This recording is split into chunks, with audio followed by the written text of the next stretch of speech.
Today, a rare criminal court session on a Saturday, the murder trial for Karmelo Anthony. And today, a surprising shift. The state is done with their portion of this trial. Anthony's defense team began presenting witnesses and testimony today. That teenager is the former Frisco ISD student accused of stabbing 17-year-old Austin Metcalf.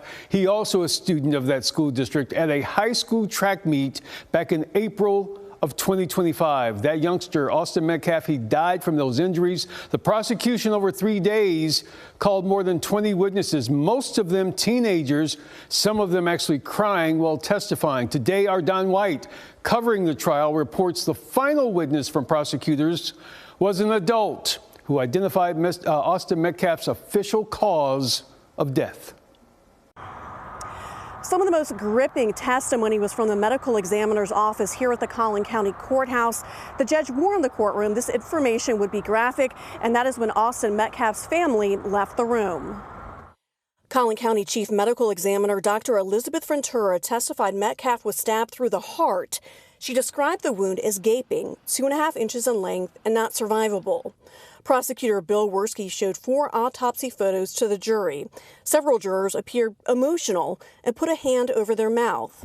18-year-old Eddie Parra, a teammate of Metcalf at Memorial High School, also took the stand. Prosecutors asked who he noticed in their tent. He said Karmelo Anthony, and he thought it was weird because teams are supposed to stay in their own tents.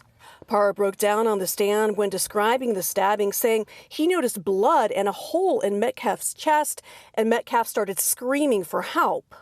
The prosecutor asked Parra if the case was about race or self-defense. He said no. Worski went on to ask who was wrong that day.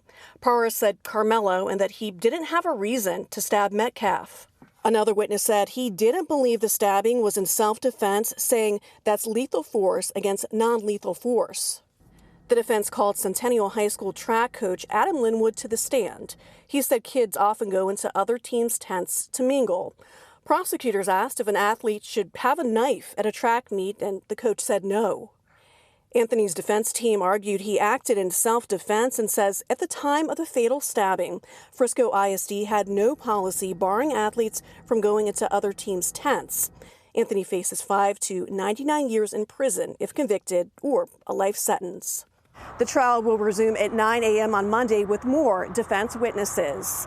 In McKinney, Don White, CBS News, Texas. And as that defense takes over regarding their part of this trial, a reminder, we will, of course, have complete and continuing coverage of all of it on our website, cbsnewstexas.com.